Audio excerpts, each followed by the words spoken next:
Un morceau de France qui attire nombre de clandestins. Manuel Valls est en déplacement depuis ce matin à Mayotte, 101e département français, confronté depuis des années à un fort afflux de migrants. Près de 20 000 reconduites à la frontière enregistrées l'an dernier. Un territoire, un tout petit bout de France qui fait figure d'Eldorado pour les îles voisines des Comores. La maternité est devenue la première de France. Mayotte face aux clandestins. Elvire Beraya-Lazarus, Antoine Bontier, Héloïse Palivoda avec Myriam Alma.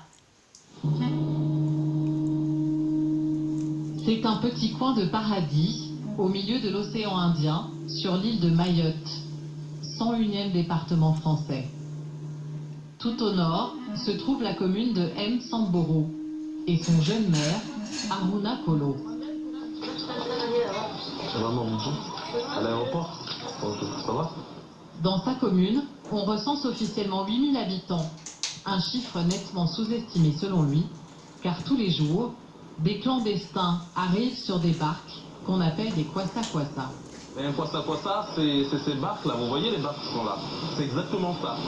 Et les clandestins peuvent être à 40 dedans, dans une barque.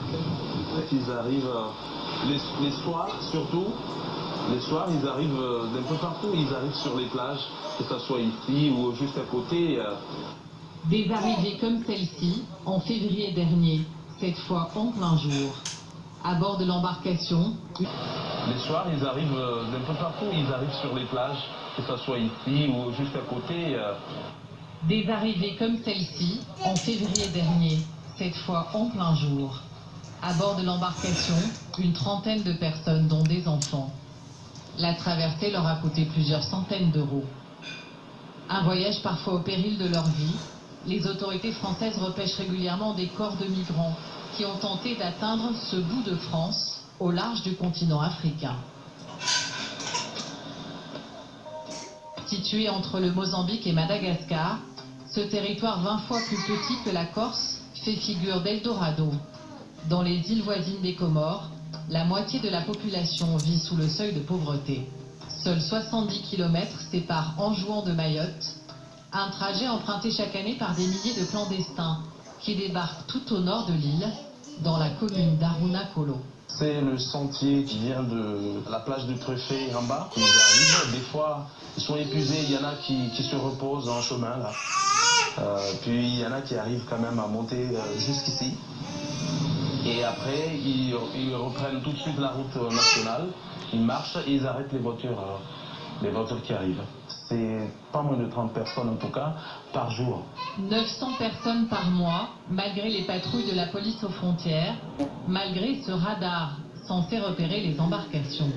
Peut-être qu'il faut qu'on m'explique c'est quoi exactement l'utilité de ce radar qui semble être juste un repère pour les nouveaux arrivants. La pression migratoire ne faiblit pas depuis de nombreuses années.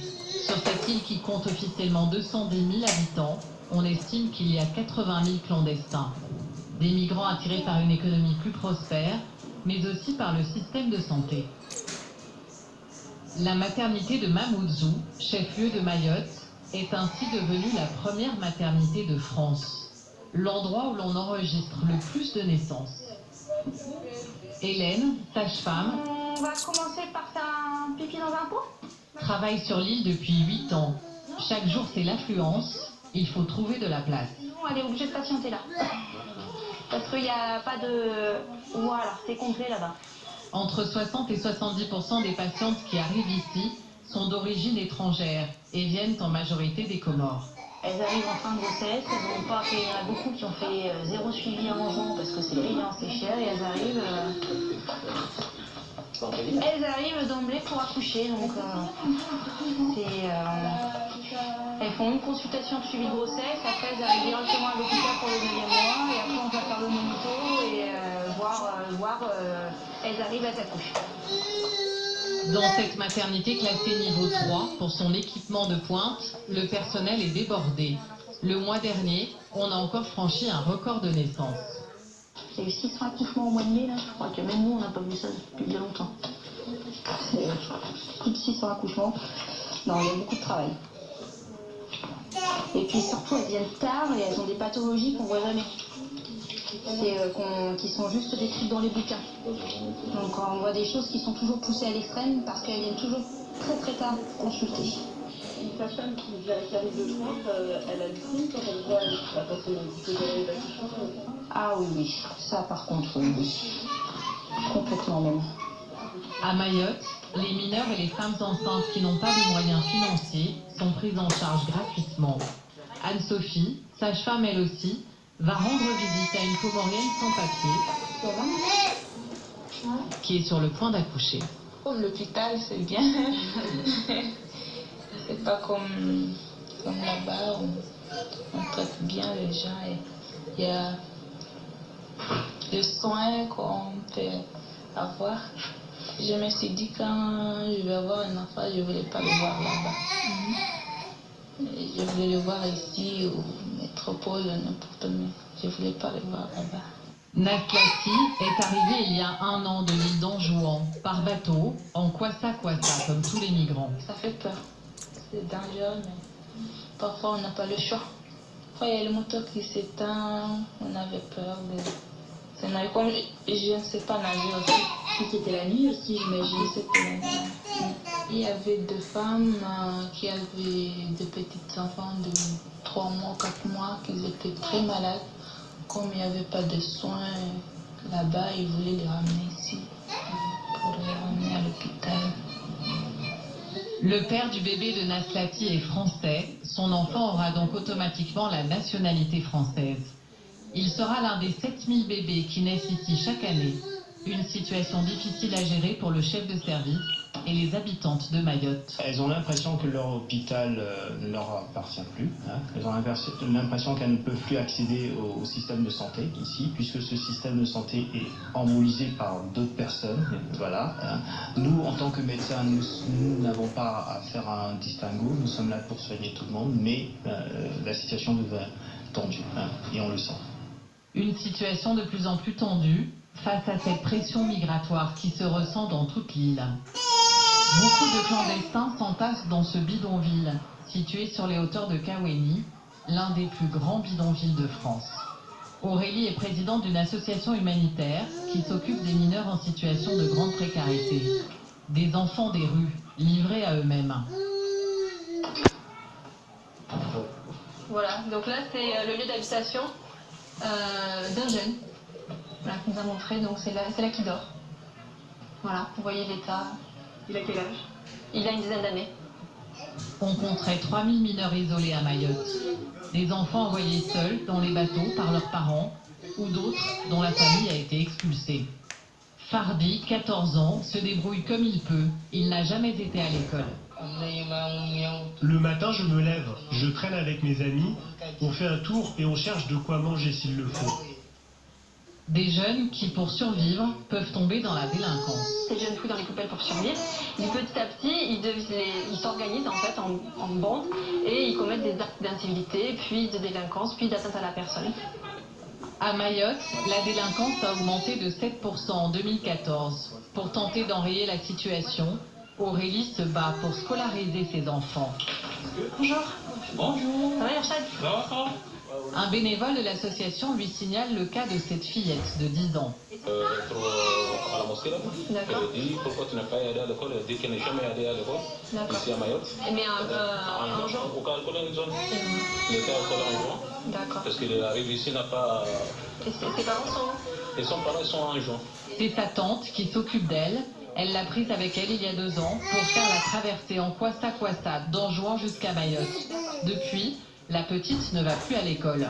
Elle dit que si elle n'a pas réussi de le mettre à l'école, elle voit que pendant un jour, elle n'a pas eu de choix pour rester ici sans des choses à faire. Et la fille voit les amis pour aller à l'école, ils ont en train de pleurer parce qu'ils voulaient qu'elle rentre à l'école.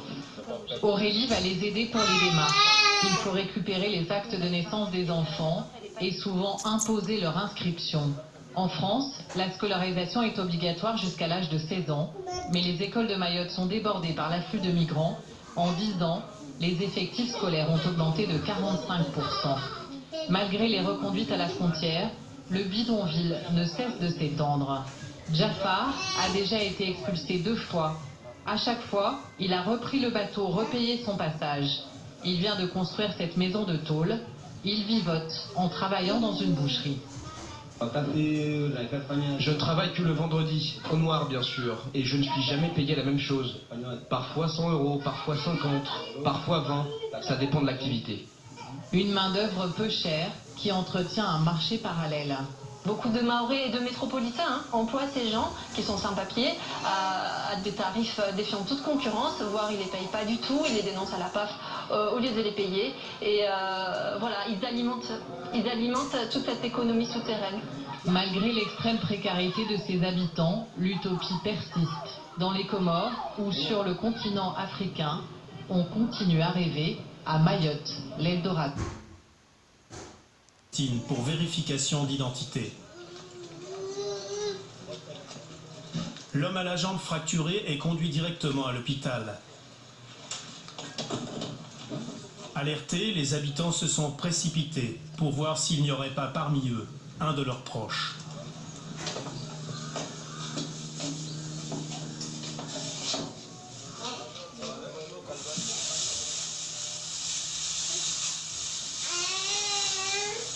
Tous les passagers sont transférés au centre de rétention administrative.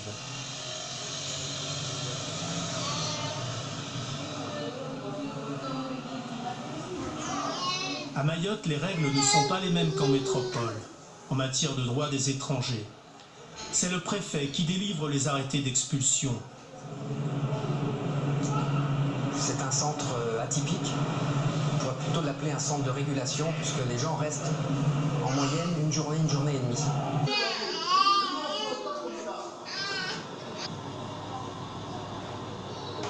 Gare maritime de Dzaoudzi, 9 h du matin.